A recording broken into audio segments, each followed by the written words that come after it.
Hi everyone. Today we're going to be reviewing a show called The K2, which is a South Korean action thriller show.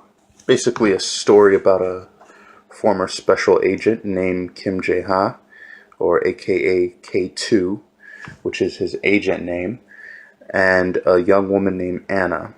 And both of these separate characters are pursuing revenge against people who have wronged them.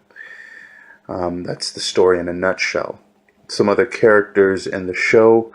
One of the main villains is Choi Yoo-jin, which is a female. Another, Choi Yoo-jin's husband in the show is Jang Se-jun.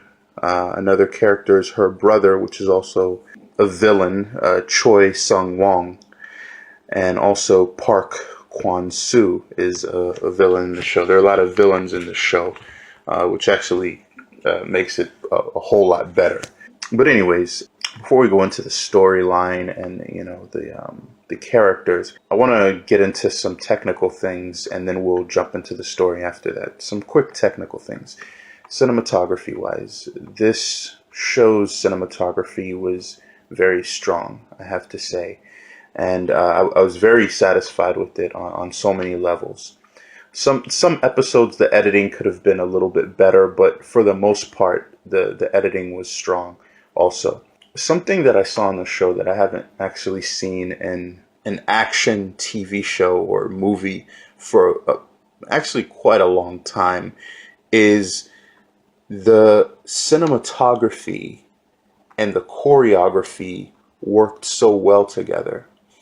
I remember the very first fight sequence that we see in the first episode happens in a train station, and I was floored at how well choreographed the fight scene was and how well the camera worked with the fight scene.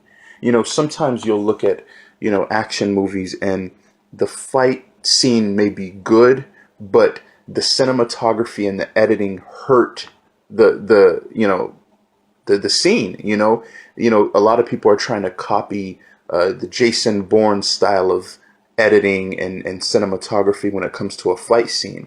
But the problem is not everyone can do that well. And what this show does really good with its fight choreography is it marries both the fight choreography with the cinematography, and they both complement each other to the point where they're in sync, and everything it enhances the story. Now, I've already started talking about the fight choreography, but let me go into that a little bit deeper.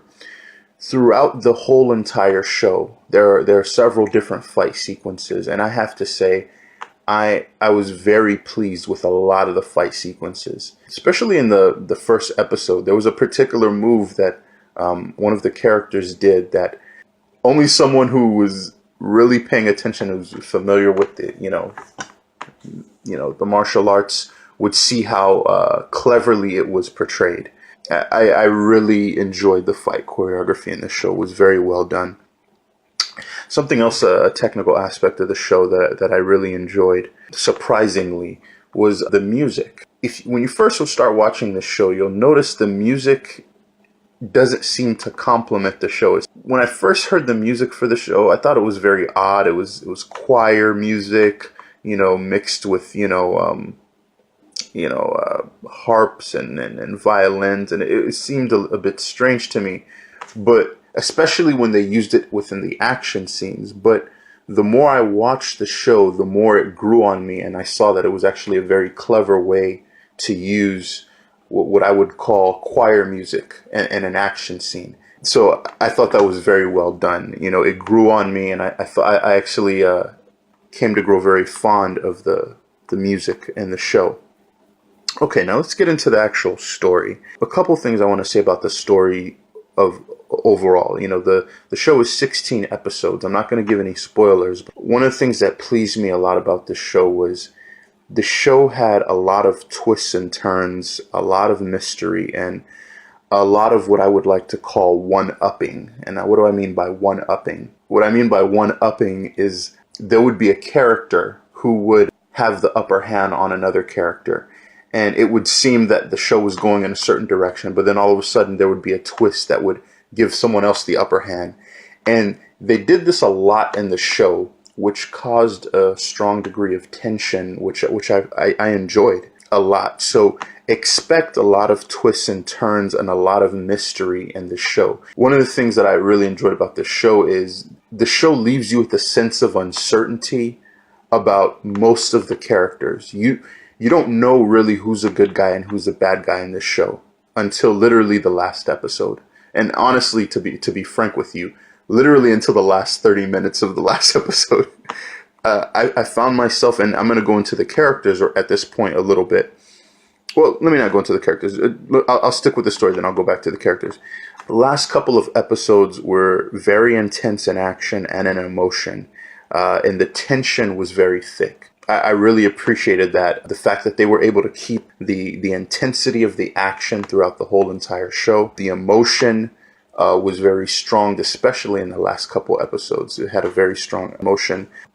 The pace of the show, for the most part, is very strong also. In the beginning of the show, there's a point, and the show is 16 episodes. There's a point where, in order to build up the chemistry between two characters, the show does a little bit of a lagging, but I would say probably that's only maybe like 2 or 3 episodes that do that. But having said that, for the most part, the pace and the rhythm of the show is constant. It stays constant. It doesn't fluctuate too much. And once again, just to go back to something else, I talked about the fight choreography in the show. Something else about the show that surprised me a lot was the sequences of action in the show. There are several scenes throughout this whole entire show, the sequences of action, or these action sequences, where I really have to tip my hat off to whoever was creating this show. There's this one scene, I'm not going to spoil it, but it takes place in a car, and 2 characters are being chased in this car, and the way they pulled that scene off was really cool. It was very intense. It was full of energy. There's another scene that happens on a side of a building in one of the first couple episodes. It was a really cool action scene, and I really enjoyed it. Now, having said that, I know some of the episodes, they took their action scenes, probably they got inspired by different movies. I can pinpoint one of the movies was Eastern Promises. There's a particular fight scene that happens in one of these movies that reminded me of Eastern Promises. Having said that, like I said before, the action sequences in this show are strong throughout. I really have to tip my hats off from the fight choreography to the actual action scenes in and of themselves. They were very well done. Okay, now let's talk about the characters. Main character, Kim Jae-ha, I'm going to call him K2 just for the, because these names are a little bit difficult for me to pronounce, but I'm going to call him K2. One of the things I like about his character is this character is actually, he's not just a guy who knows how to fight and stuff.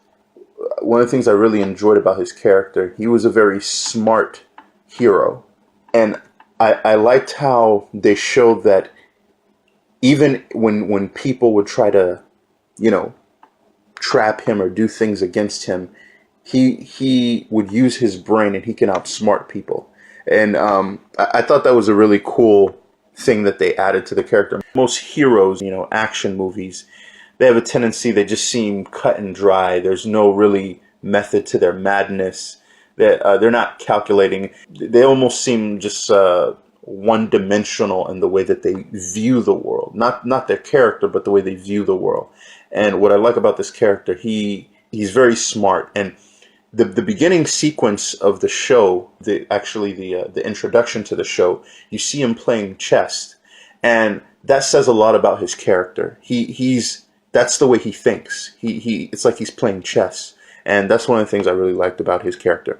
The character of Anna, she's a sweet young girl. Sometimes she kind of annoyed me because of her naivety, but I let it go because her backstory made sense, caused it to make sense why she was naive sometimes. Now, having said that, one of the characters in the show that I really enjoyed and I loved the most was actually the villain of the show, which was Choi Yu-jin. And it was interesting when I was watching this character of Choi Yu-jin, who's the female villain of the show. She reminded me so much of a villain that I remember watching in a TV show from the 80s called Blake 7. If any of you are familiar with Blake 7, there was a character in that show named Servalan. Picture a South Korean Servalan, and that's basically the character of Choi Yu-jin. She is a very smart villain, an extremely smart villain. But not only she is a very smart villain, the person who plays Choi Yu-jin, I forgot her name, does it so well. She's a very compelling villain, and it's not forced. You know, some people try to play villains and they try to make it seem like they're bigger than they really are.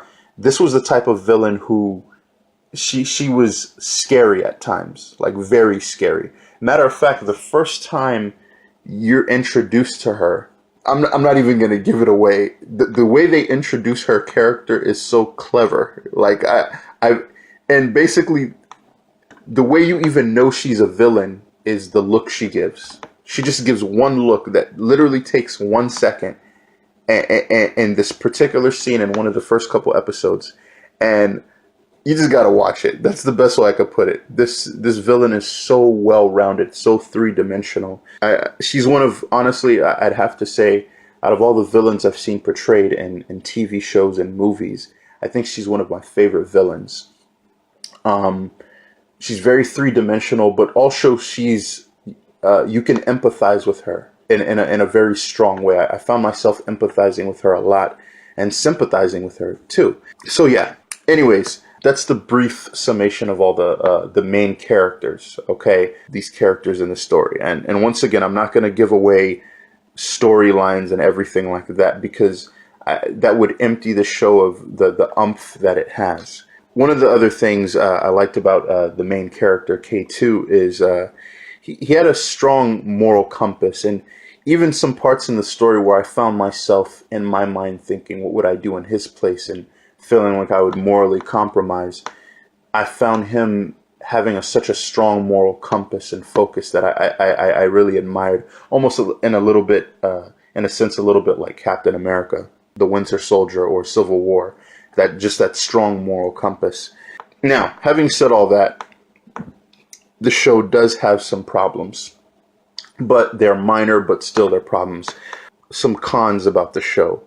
After the 16 episodes, there is a minor character in the show, but an essential character to the show. There's a storyline involving this person that I don't feel was satisfactorily resolved and explained, and I think that was very problematic in my opinion.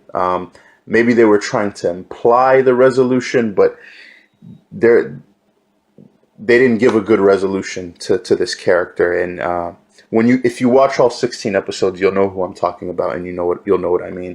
Another problem with the show, I talked about it earlier. You know, in the middle episodes, there's the romance between K2 and this young woman named Anna, and both of them are seeking revenge.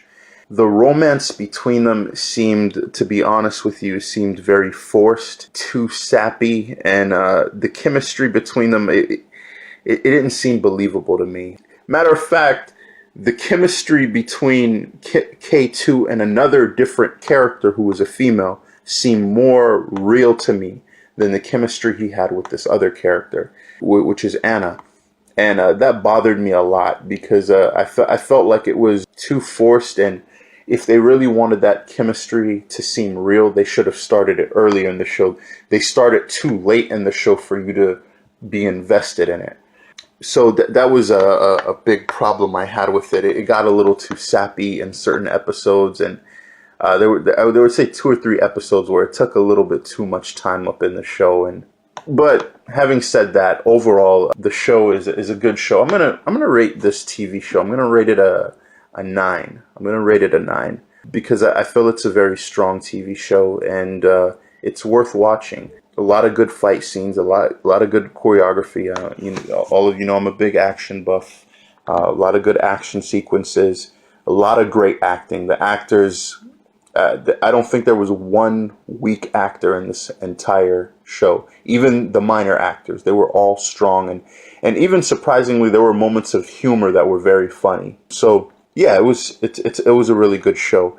Like I said before, I give it a 9 out of 10 for the K2.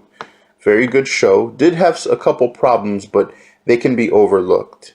So that's my review of the K2. Don't forget to like, subscribe, and share, and I will catch you next time.